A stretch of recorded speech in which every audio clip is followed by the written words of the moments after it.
After 5 years of heartbreak and struggle, the moment I saw the 2 pink lines on that pregnancy test was indescribable. I had nearly thrown the test away without looking at it. After so many negatives, so many mornings staring at stark, white, empty spaces, I trained myself not to get my hopes up. But something made me glance back before tossing it. The faintest whisper of a second line stared back at me. I froze. My hands trembled as I lifted the test closer to the light. Was this real? Was I finally holding proof that everything Noah and I had endured, the doctor's visits, the financial strain, the quiet, tear-filled nights, had led to this moment? A raw sob escaped me, and before I knew it, I was on the bathroom floor, shaking, laughing, crying all at once. The thought of Noah seeing this filled me with joy. He'd been my rock through all the failed attempts, my quiet strength when I thought I couldn't endure another day. I wanted to tell him in a way that felt special. That's when our favorite restaurant popped into my mind. It was where Noah had proposed, where we'd celebrated milestones, anniversaries, and every happy occasion in between. The restaurant was more than just a place. It was a scrapbook of our relationship in brick and mortar. I could already imagine the moment. Noah sitting across from me, his green eyes lighting up as I slid the little onesie across the table. I'd written our names, his, mine, and baby, on a card tucked inside. His grin would stretch so wide, and he'd reach across the table to hold my hands, the same way he had the night he proposed. I called to make the reservation as soon as the idea hit me. When I gave them my name, the hostess recognized it immediately. "Oh, Mrs. Carter. It's been a while since we've seen you and Mr. Carter. A special occasion?" "Yes," I said, trying to hold back the bubbling excitement. "A very special one." The rest of the day was a blur of happiness. My cheeks hurt from smiling, and I swear even strangers on the street could feel my joy. I couldn't wait to see Noah's reaction. This wasn't just a gift for me. It was for us, our family. As the evening approached, I spent extra time getting ready. I wore the navy dress Noah loved, the one he said made my eyes pop, and a silver necklace he'd bought me for our 5th anniversary. The tiny onesie was folded neatly in my purse, along with a card. Just before leaving the house, I glanced at myself in the mirror. For the first time in years, I saw a woman filled with hope. At the restaurant, the smell of warm bread and soft laughter hit me as soon as I walked in. The hostess led me to a corner booth near the window, a spot that Noah always requested because he loved the view. The city lights twinkled outside, the perfect backdrop for the life-changing news I was about to share. I checked my phone. Noah was running a few minutes late, which wasn't unusual. I sipped my water, the nerves creeping in as I rehearsed what I'd say. Would I just hand him the onesie? Or should I let him read the card first? When Noah finally walked in, my heart leaped until I saw his face. Something was wrong. His usual warm, easygoing smile was absent, replaced by a tight, unreadable expression. He looked distracted, almost like he didn't want to be there. "Hey," I said, trying to keep my voice light as he slid into the booth across from me. "Sorry I'm late," he muttered, not meeting my eyes. He glanced around the restaurant like he was looking for someone. "It's okay," I said, trying to brush off the growing unease in my chest. "I just got here too." But the way he sat stiff, closed off felt so unlike him. I tried to ignore it, telling myself he was just tired or stressed from work. Still, as I reached for my purse, ready to grab the onesie, I hesitated. Something was wrong. I could feel it in my bones. But I never could have imagined just how wrong it was. Noah's face was pale, his lips pressed into a tight line as he scrolled through his phone. Normally, he'd have given me a kiss, maybe teased me about how I always ordered the same thing every time we came here. But tonight, his movements were sharp and deliberate, like a man with something to hide. I watched him, searching for an explanation. Was it work? Maybe he'd had another argument with his father. Their relationship was rocky at best. But even then, Noah always managed to smile through the worst of it. The coldness in his demeanor tonight was unnerving, as if I were sitting across from a stranger. He finally set his phone down and glanced up, catching me staring. For a split second, something flickered in his expression. Guilt? Regret? Whatever it was, it vanished as quickly as it came, replaced by the same steely blankness. "We need to talk," he said, his voice flat and emotionless. My stomach dropped. Those 4 words are never good, but they're especially terrifying when they come from your husband of 6 years. "What is it?" I asked, trying to keep my voice steady. Noah exhaled deeply, his gaze dropping to the table. I've been seeing someone. The words didn't register at first. I blinked, waiting for him to clarify, to say something like, at work. They've been helping me with a project. Anything. But he didn't. You've been seeing someone? My voice cracked on the last word. He nodded, his jaw tightening. I didn't mean for it to happen. I felt like the world was tilting beneath me. My hands clenched into fists under the table as I forced myself to ask the next question. Who? Noah's eyes finally met mine, and what I saw there made my breath catch. He looked almost sick, his face ashen, his pupils dilated. He opened his mouth, closed it, and then opened it again. It's Adam, he said finally, his voice barely above a whisper. For a moment, I was sure I'd misheard him. Adam. I repeated, my voice louder now, sharper. As in my brother, Adam? He nodded, and just like that, the world I thought I knew shattered. No, I said, shaking my head. The word came out like a gasp, a desperate denial of what I'd just heard. You're lying. I'm not, Noah said, his voice breaking for the first time that night. I never wanted to hurt you. Stop, I snapped, my voice trembling. Don't you dare try to make this about not wanting to hurt me. How long, Noah? How long has this been going on? A little over a year, he admitted, his shoulders slumping under the weight of the confession. It just started with talking. I was confused and Adam. Don't, I interrupted, my voice rising. Don't you dare bring him into this like he's some innocent bystander. He's my brother. My brother, Noah. Tears burned at the edges of my vision, but I refused to let them fall. I wouldn't cry here, not in front of him. Not in this restaurant where I had planned to tell him we were going to be parents. You've been meeting him behind my back for a year? Do you have any idea what you've done? My voice cracked, but I kept going, the words spilling out like a dam had burst. To me, to our marriage, to my families? Noah didn't answer. He just sat there, staring at the table like a coward. The weight of his betrayal pressed down on me, and I felt like I couldn't breathe. My brother. My brother. The thought kept circling in my mind, relentless and cruel. This wasn't just a random fling or a one-time mistake. This was deliberate, calculated, and involved someone who was supposed to love me unconditionally. I pushed back my chair, the legs scraping against the floor with a screech. Heads turned, whispers rippling through the restaurant, but I didn't care. Let them look. Let them see what a fool I was. You've destroyed everything, I said, my voice trembling with anger and disbelief. I don't even know who you are anymore. Noah finally looked up, his eyes glassy, with unshed tears. I'm sorry, he said, his voice cracking. Sorry? I laughed bitterly, shaking my head. You're sorry? Well, guess what, Noah? Sorry doesn't even begin to cut it. Without another word, I grabbed my purse and walked out, my vision blurred by tears I couldn't hold back any longer. As I reached my car, I stopped and leaned against the door, clutching my stomach protectively. I was supposed to be sharing the happiest news of my life tonight.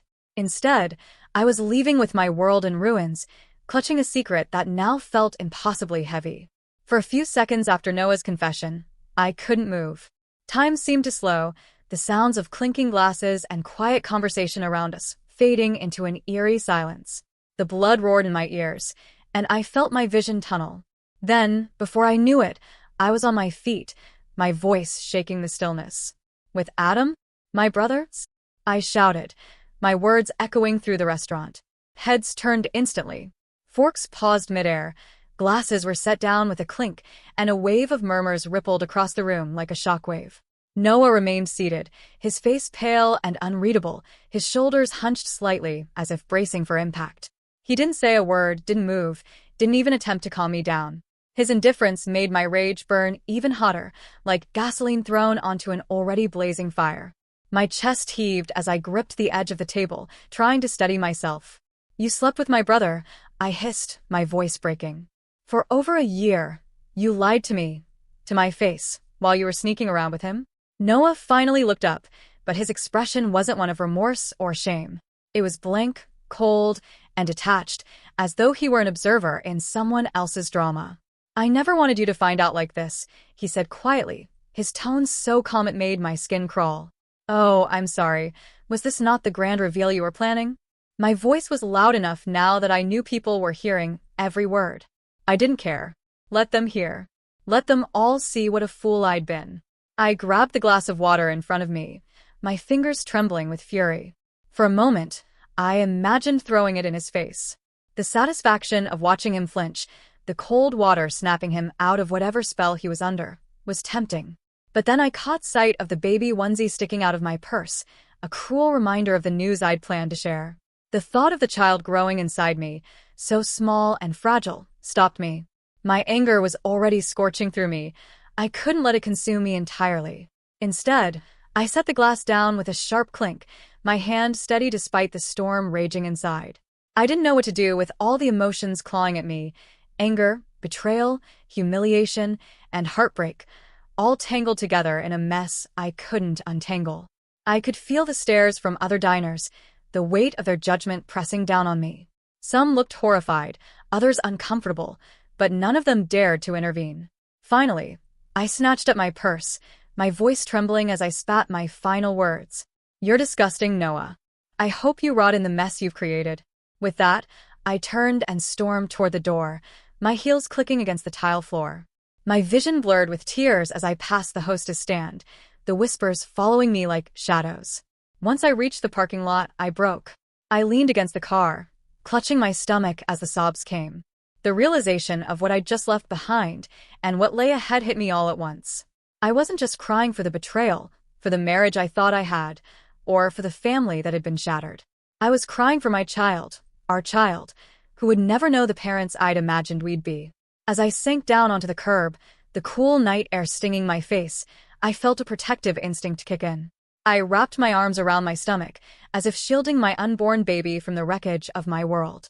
"I'm so sorry," I whispered to the life growing inside me. "You deserve so much better than this." For the first time since Noah's confession, I felt a flicker of determination. I couldn't control what he or Adam had done, but I could control what came next. I could pick up the pieces, if not for myself, then for the tiny miracle inside me. But that resolve couldn't stop the questions that haunted me. What would I tell my parents? What would happen to Adam? And most of all, how was I supposed to raise a child in a world so utterly broken? As I sat there in the parking lot, my tears drying in the cold wind, I realized I had no answers, just the overwhelming certainty that nothing in my life would ever be the same again. The days after Noah's confession blurred together, a haze of pain and fury that left me struggling to find my footing. I stayed home from work, dodging calls from my boss, my friends, and especially my parents. I knew that once I told them what had happened, the fragile threads holding my life together would unravel completely.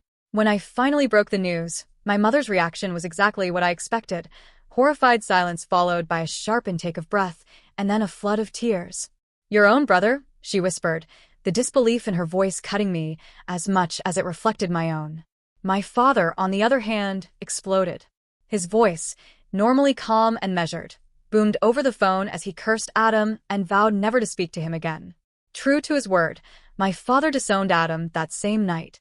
My mother tried to temper her anger, but even she couldn't bring herself to defend him.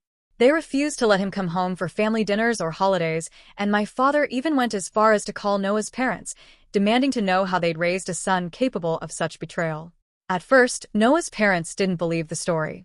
His mother called me, her voice sharp with disbelief. "Noah would never do something like that," she said. "Are you sure you're not just exaggerating?" I laughed bitterly at the accusation. "Ask him yourself," I said before hanging up. A day later, she called again, her tone completely different. She was sobbing, apologizing profusely, begging me to forgive her for doubting me. She told me that when she confronted Noah, he had admitted everything. Her devastation mirrored my own, but instead of feeling vindicated, I felt hollow. Noah's father, a stern and distant man, didn't mince words. "You're a disgrace," he told Noah, according to his mother. The weight of their condemnation felt like a tiny victory in a sea of losses, but it didn't erase the void left behind by what I'd lost. That void grew heavier with every passing day. Adam and I had always been inseparable growing up. He was the one who made me laugh when I felt like crying, the one I called when I needed advice or comfort. Noah had been my anchor through the storm of infertility, the partner I thought I could trust with anything. And now both of them were gone, leaving nothing but echoes of betrayal and shattered memories. Their absence was like a phantom pain, something I couldn't ignore no matter how hard I tried. I avoided their calls and texts, choosing instead to focus on preparing for the baby. I buried myself in prenatal classes, nursery decor, and researching everything from breastfeeding to sleep schedules. But no matter how busy I kept myself, the silence in my home was deafening. One night, as I pulled into the driveway after running errands, I froze. Adam was sitting on the porch steps, his shoulders hunched, his face gaunt and pale in the dim porch light. My first instinct was to turn the car around and drive away, but something in his expression stopped me. I stepped out of the car, my keys jangling in my trembling hand. "What are you doing here?" I asked, my voice sharper than I intended.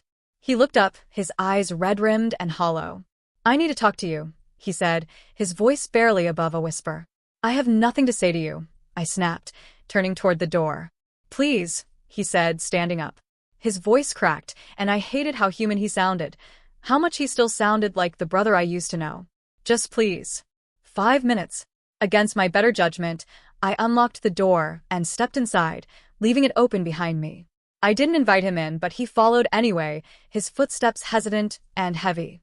We stood in the living room, the tension so thick it felt like a physical presence. Adam looked around, his gaze lingering on the framed photos of us as kids, the ones I hadn't had the heart to take down yet. "I'm sorry," he began, his voice shaking. "I know I don't deserve your forgiveness, but I need you to hear me out." I crossed my arms, my nails digging into my skin. "You have 5 minutes. Make them count." He took a deep breath, his hands fidgeting nervously. "I never meant for this to happen. I swear. It started because I was angry. At you?" "Angry?" I repeated, my voice rising. "Angry at me? For what?" "You've always been perfect," he said, his words rushing out. "The perfect daughter, the perfect sister, the perfect wife. I felt like I was always in your shadow, like I couldn't measure up no matter what I did. And then Noah," he trailed off, his voice breaking. I stared at him, my jaw clenched so tightly it hurt. "So, you decided to destroy my life to make yourself feel better? Is that it?" "No," he said, his voice desperate. "It wasn't like that. I didn't think it would go this far. I didn't." He covered his face with his hands, his shoulders shaking. "I've ruined everything, and I hate myself for it." For a moment, I wanted to believe him. I wanted to believe that the brother I loved was still in there somewhere, that this mess was some terrible mistake. But the pain he'd caused was too raw, too deep. "I don't care how sorry you are," I said, my voice cold. "You made your choices, Adam. And now you have to live with them." He looked up at me, his eyes filled with tears. "Please, don't shut me out completely. I need my sister." "You should have thought of that before you slept with my husband," I said, my voice cutting like a blade. "Now get out." Adam hesitated, his shoulders slumping in defeat, before turning and walking out the door. As it closed behind him, I sank onto the couch, exhausted by the weight of his betrayal all over again. The silence that followed was deafening, but it was better than the lies. At least now, I knew exactly where I stood, with no one but myself and the life growing inside me. The next time I saw Adam, it wasn't on my porch. It was at a coffee shop of all places. I had agreed to meet him after his relentless texts and voicemails became impossible to ignore. Part of me wanted to keep shutting him out, but another part, a quieter, more curious side, wanted answers. He was already there when I arrived, sitting at a corner table with his hands wrapped tightly around a coffee cup. He looked terrible, gaunt and pale, his clothes hanging loosely on his frame. As soon as he saw me, he stood up, but I didn't make a move to greet him. I sat down across from him, arms crossed, my expression as cold as I could make it. "You have 10 minutes, I said. Adam nodded, his Adam's apple bobbing as he swallowed. "Thank you for coming." His voice was low, shaky, and his hands trembled as he set his coffee cup down. "I know I've ruined everything," he began, his eyes fixed on the table. "And I know I don't deserve your forgiveness. But I need to tell you the truth." "Go on," I said, my voice flat. Adam took a deep breath, his fingers tapping nervously against the table. "It wasn't about Noah," he said finally, his voice heavy with guilt. "It was never about him. It was about you." I blinked, unsure if I'd heard him right. "Me? You were always the golden child," he continued, his words tumbling out now like a dam had broken. "You got the grades, the praise, the love. Mom and Dad always held you up as the example, what I should have been. And when you married Noah, it was like you checked off another box on your perfect life list. Meanwhile, I was just there." I stared at him, struggling to process what he was saying. "So what?" I asked, my voice rising. You decided to sleep with my husband to get back at me? To prove some sick point. Adam winced, his hands shaking as he rubbed his temples. I didn't plan for it to happen, he said. It started with us talking. I was drunk the first time and he was confused. We were both confused. Confused? I spat, my voice trembling with anger. You destroyed my marriage, our family, and you call it confusion? Adam looked up at me, his eyes brimming with tears. I know how it sounds, he said, his voice cracking. But I wasn't thinking straight. I was angry at you, at myself, at everything. And when it happened, it felt like I was finally taking something back. Like I wasn't living in your shadow anymore. His words cut deeper than any knife could. It wasn't about Noah. It was about me. My brother, the person I thought I could trust most in the world, had targeted me in the cruelest way imaginable, not because he loved Noah, but because he resented me. You destroyed our family, I said, my voice trembling. You destroyed everything for what? To prove a point. Adam's face crumpled, and he buried his head in his hands. I know, he sobbed. I know I ruined everything. I hate myself for it. I wish I could take it back, but I can't. I felt the anger boiling inside me, threatening to spill over. You didn't just ruin my life, Adam. You ruined Mom and Dad's. You ruined your own. And now what? You want me to forgive you? No, he said, his voice muffled by his hands. I wanted you to know the truth. I wanted you to know it wasn't because of anything you did. It was me. All of this. It was my fault. I stared at him, my heart pounding in my chest. I wanted to scream at him, to tell him that he didn't deserve to be forgiven. But the truth was, his confession only made me feel emptier. I can't do this, I said, standing up and grabbing my bag. I can't listen to any more of this. Please, Adam said, reaching for my hand, his eyes desperate. Don't shut me out. You're my sister. Not anymore, I said, yanking my hand away. I left the coffee shop without looking back, the sound of Adam's quiet sobs following me out the door. By the time I got home, I was shaking, my emotions swinging wildly between rage and exhaustion. I dropped my bag by the door and sank onto the living room floor, the weight of everything crashing down on me. Adam's words replayed in my mind, over and over again. He hadn't done this because of love. He'd done it because of hatred, because of jealousy. I pressed my hands against my stomach, feeling the faint flutter of the life growing inside me. You'll never know him, I whispered, tears streaming down my face. You'll never know either of them. As the night stretched on, I lay there on the floor, staring at the ceiling, wondering how I'd ever move forward with so much broken behind me. Noah left the house 2 days after his confession. I told him he needed to go, that I couldn't stand the sight of him, and to his credit, he didn't fight me. He packed a duffel bag in silence, his shoulders slumped as he avoided eye contact. When he paused at the door, like he was about to say something, I walked past him without a word. The house felt cavernous after he was gone. The echoes of our life together lingered in every room, his favorite coffee mug still on the kitchen counter, the blanket he always used folded neatly on the couch. I couldn't bring myself to touch any of it, as if doing so would erase the last remnants of the life I thought I had. For the first time in 6 years, I was completely alone. The quiet was oppressive, pressing down on me like a weight I couldn't lift. At night, I lay in bed staring at the ceiling, the emptiness beside me a stark reminder of how much had changed in such a short time. Noah tried to reach out, though his attempts felt half-hearted at best. A few texts, one voicemail where he mumbled an apology before hanging up, and one particularly awkward moment when he showed up at the front door with a bag of groceries. I didn't let him in. Then one afternoon, I came home to find a letter on the kitchen counter. My first instinct was anger. He still had a spare key. How dare he let himself in? But as I opened the envelope and began to read, my anger gave way to something more complicated. In the letter, Noah confessed that he wasn't even sure why he'd done what he did. I've been lost for a long time, he wrote. I didn't know how to talk to you about it, and I made the worst mistake of my life trying to fill a void I didn't even understand. I never stopped loving you, and I still do. I know I don't deserve it, but I'm begging for another chance. The words felt hollow, like an echo of a sentiment that should have meant something but didn't. He claimed he still loved me, but how could love coexist with the betrayal he'd committed? I set the letter down and stared out the window, my mind racing. A part of me wanted to rip it up, to throw it away and banish Noah from my life completely. But another part, smaller, quieter, wondered if I was being selfish. I wasn't just making decisions for myself anymore. There was a child growing inside me, a child who deserved stability, love, and a father. Could I deny them that? Did I have the right to? I hated that the thought even crossed my mind. Noah had betrayed me in the worst way possible. Forgiving him felt impossible, but the idea of raising a child alone terrified me. I had no roadmap for this, no way of knowing if shutting Noah out was the right thing to do. That night, I lay awake, the letter on the nightstand beside me, its words repeating in my mind like a mantra. I've been lost for a long time. What did that even mean? Was it an excuse? A cry for help? Or just a pathetic attempt to justify the unjustifiable? As the days turned into weeks, I found myself torn between two versions of my future.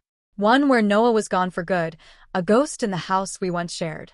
And another where I let him back in, not for myself, but for the sake of the child who didn't ask to be part of this mess. The indecision poisoned everything.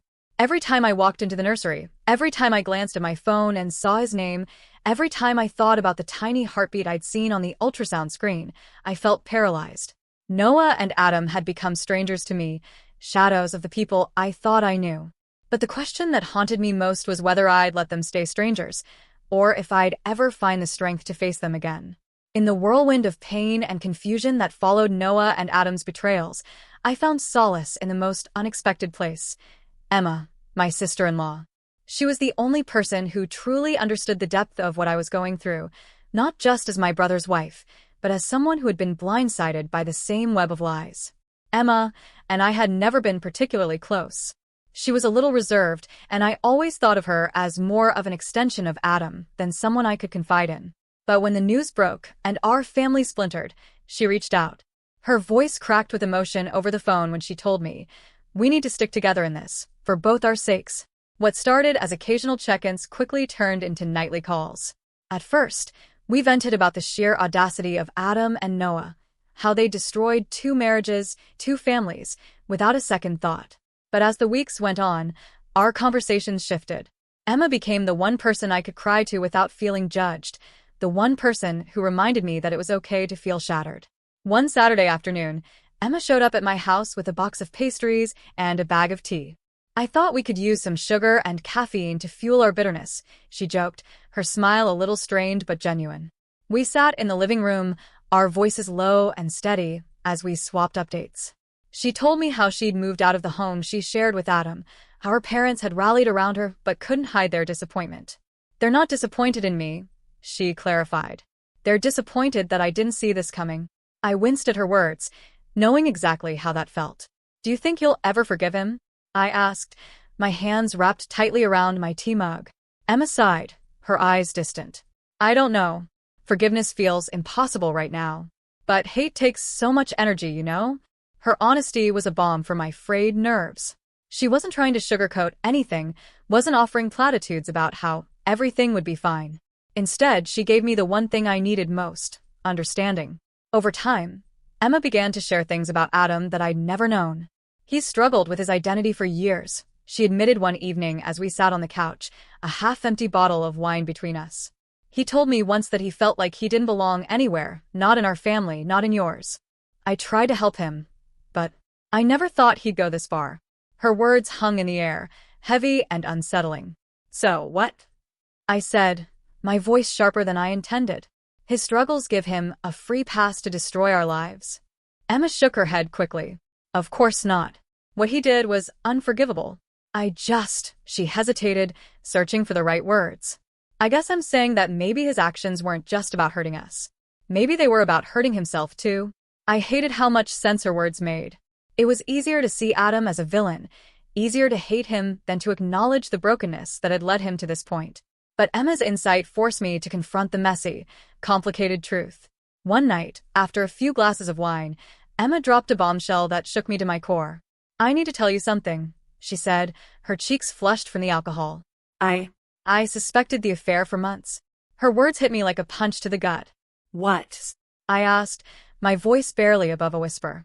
"I didn't have proof," she said quickly, her eyes pleading with me to understand. "But I noticed things, texts on Adam's phone, the way he started disappearing at odd hours." "I should have said something." I wanted to, but she trailed off, tears welling in her eyes. But you didn't, I finished for her, my voice cold. Emma nodded, her hands twisting in her lap. I didn't want to hurt you. I thought maybe I was wrong, that I was just being paranoid. And when I finally realized I wasn't, I didn't know how to tell you. Her confession felt like another betrayal, another crack in the fragile foundation of trust I'd built with her. You should have told me, I said, my voice trembling. I had a right to know. I know, Emma said, tears streaming down her face. And I'm so sorry. If I could go back and do it differently, I would. But I can't. I didn't know what to say. Part of me wanted to scream at her, to throw her out of my house. But another part, a quieter, more rational part, understood her hesitation. The room fell silent, the weight of her confession hanging between us. Finally, I stood up and walked to the kitchen, needing a moment to collect myself. When I returned, Emma was still sitting on the couch, her hands clenched tightly around her wine glass. I need time, I said finally, my voice softer now, to figure out how I feel about everything. Emma nodded, her expression somber. Take all the time you need, she said. That night, as I lay in bed, I thought about Emma's words and the tangled web of betrayals that had brought us to this point. She had become my closest ally in the chaos, but now even that bond felt fragile, tainted by the secrets she had kept.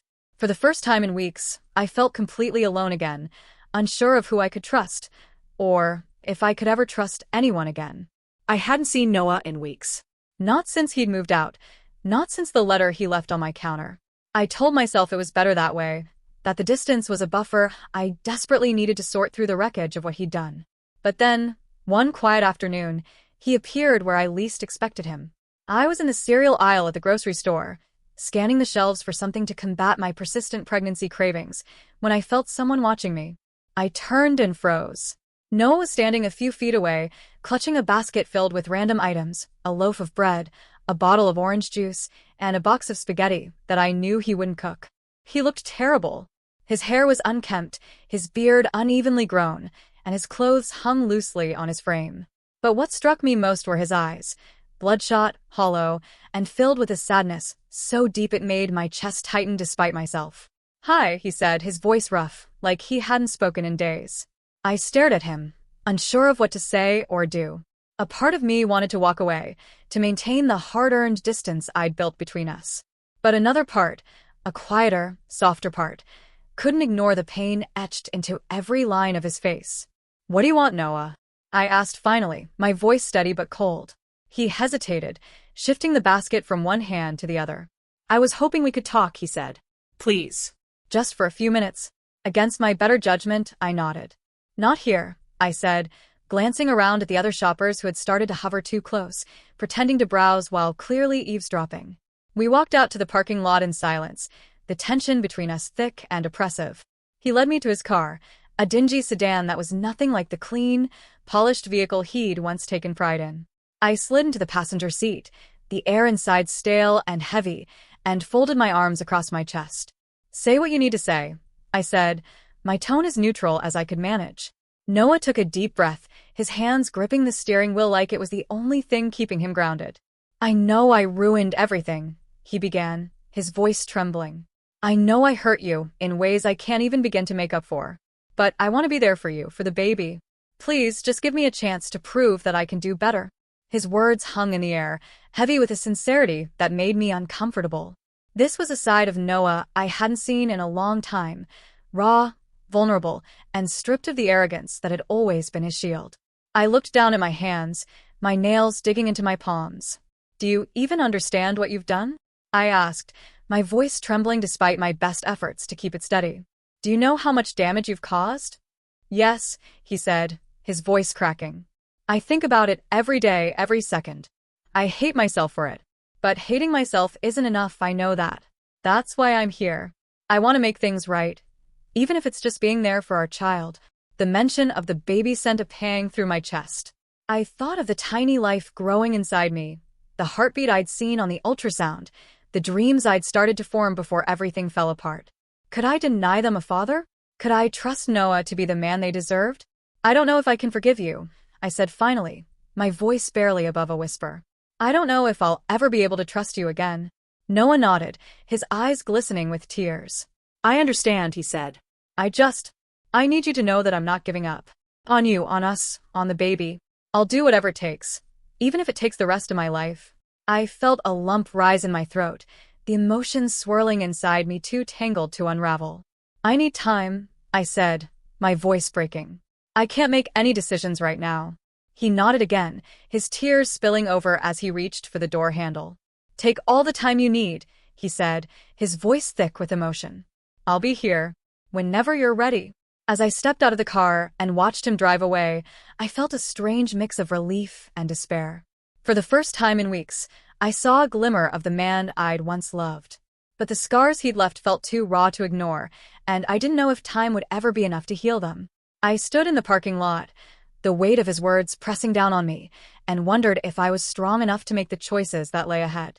My mother had always been the glue that held our family together, even when everything seemed to be falling apart. So, when she called to insist I come to her birthday party, her voice lined with determination, I couldn't bring myself to say no. It'll be small, she promised, her tone cheerful in a way that felt forced. Just a few close family members. Please, sweetheart, it would mean so much to me. I wanted to protest, to tell her that being in the same room as Adam was the last thing I needed right now, but the guilt of everything she'd already endured stopped me. She'd lost one child to betrayal and watched the other crumble under its weight. The least I could do was show up for her. The moment I walked through the door, I regretted my decision. Adam was there. I spotted him almost immediately, standing by the fireplace with a drink in his hand, talking to one of our cousins. His face was thinner than I remembered, his hair slightly disheveled, but it was the way his eyes darted toward me the moment I stepped inside that made my stomach twist. I avoided him as best as I could, weaving through the small crowd and sticking close to my mother. She greeted me with a hug, her eyes lingering on my stomach for a second longer than usual. You're glowing, she said, her smile genuine but tinged with sadness. How's my grandbaby doing? I forced a smile. We're doing okay. She seemed satisfied with that answer and pulled me into the living room, where a few aunts and uncles were gathered. The conversation was light and safe, a carefully curated bubble of normalcy. But I could feel Adam's presence like a weight pressing on me, his gaze following me as I moved from room to room. It wasn't until I stepped into the kitchen to grab a drink that he finally cornered me. Hey, he said, his voice low and tentative. I didn't turn to face him. What do you want, Adam? I just want to talk, he said, stepping closer. His tone was pleading, almost desperate. I think we've said all we need to say, I replied, my voice sharp. Please, he said, his words rushing out. I know I don't deserve your forgiveness, but I need you to understand how sorry I am. For everything. I turned to look at him then, taking in the hollow expression on his face. His eyes were rimmed with red, his shoulders slumped, but none of it moved me. His words felt hollow, rehearsed, like something he thought I wanted to hear. Your sorry doesn't mean anything to me, I said, my voice steady but cold. You didn't just betray me, Adam. You destroyed our family. You made sure nothing would ever be the same again. He flinched at my words, his mouth opening and closing as if he were searching for a response but couldn't find one. Finally, he took a step back, his hands clenched at his sides. I know I can't fix this, he said, his voice trembling. But I need you to know that I never wanted to hurt you. I laughed bitterly, shaking my head. You didn't think about me at all, Adam. That's the problem. I turned to leave, but he grabbed my arm, his grip firm but not forceful. Wait, he said, his voice steadier now. You're stronger than you think. I froze, his words catching me off guard. There was something in his tone, not desperation, but certainty, that made my chest tighten. What is that supposed to mean? I asked, yanking my arm free. He didn't answer right away. Instead, he looked at me with an intensity that made me uncomfortable, like he was trying to convey something he couldn't put into words. It means, he said finally, you'll get through this. With or without me. You always were the strong one. His words weren't an apology. They weren't meant to be. They were something else entirely, and I hated how much they lingered in my mind as I walked away. The rest of the evening passed in a blur. I kept my distance from Adam, avoiding his gaze and focusing instead on the relatives who didn't know the full extent of our family's implosion. But his words followed me like a shadow, their weight settling in my chest as I drove home. You're stronger than you think. Was that supposed to be comforting? A warning? Or just another way for him to absolve himself of the guilt he clearly carried? I didn't know. All I knew was that the wounds he'd inflicted were far from healed, and his presence in my life, even for a single evening, was enough to tear them wide open all over again. As my due date loomed closer, my world seemed to shrink to a single, all-consuming focus, preparing for my baby. I poured myself into the details, the soft pastels of the nursery walls, the perfect crib sheets, the tiny, impossibly adorable outfits folded neatly in drawers. Each decision felt like a step forward, a way to create something stable and pure amidst the chaos of the past few months. But no matter how many diapers I stockpiled or how carefully I arranged the room, the questions refused to be silenced. Could I forgive Noah? Should I even try? Would I ever be able to look Adam in the eye again without feeling the searing pain of betrayal? And most of all, how could I ensure my child wasn't burdened by the weight of this broken family? The answers felt impossibly far away, and the closer I got to meeting my baby, the heavier the uncertainty became. I didn't just owe it to myself to figure things out. I owed it to this tiny life depending on me.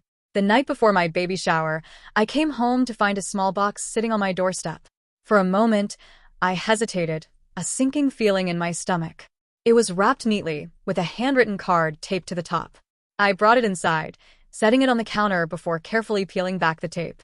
Inside was the baby onesie I'd brought to the restaurant that night, the one with "baby coming soon" stitched in soft yellow letters. My breath caught as I pulled it out, the fabric a cruel reminder of the moment I dreamed of sharing with Noah, the moment that had never happened. Underneath the onesie was a folded note in Noah's handwriting. I stared at it for a long time before picking it up, my fingers trembling. This was supposed to be the start of something beautiful, the note read. I hope it still can be. The words were simple but loaded, each one carrying a weight that pressed down on me like a physical force. I didn't know whether to cry or scream. The note wasn't just an apology, it was a plea, a hope that the door between us wasn't fully closed. But was it? I stood there in the dim kitchen light, the onesie in one hand and the note in the other, trying to make sense of the storm inside me. Part of me wanted to believe Noah's words, to hold on to the idea that we could somehow salvage the wreckage of our relationship for the sake of our child. But the scars of his betrayal still throbbed, raw and unhealed. Forgiving him felt like an impossible task, one that demanded more than I had to give. And yet, the idea of raising this baby alone terrified me. Would I become so consumed by anger and pain that I couldn't give my child the love and stability they deserved? As much as I wanted to slam the door on both Noah and Adam, their shadows lingered in every decision I made, every step I took toward the future. I hated that they still had that power over me. The next morning, I woke up to the sound of my phone buzzing. It was Emma calling to remind me about the baby shower. Her voice was cheerful, but I could hear the undercurrent of tension beneath it. She'd been my rock these past few months, but even she was grappling with her own wounds from Adam's betrayal. "I'll see you in a couple of hours," she said before hanging up. I looked at the box on the counter, the onesie now folded neatly inside. I hadn't decided what to do with it yet. Would it be a symbol of hope, a reminder that even after everything, there was still a chance to rebuild? Or would it always be tainted by the memory of what should have been? I didn't have the answers, not yet. All I knew was that the life growing inside me deserved the best of me, and I had to keep moving forward, even if the path ahead was uncertain. Whether that path would include Noah, Adam, or anyone else, I hadn't decided. But one thing was clear. This wasn't the end of the story. It was just the beginning.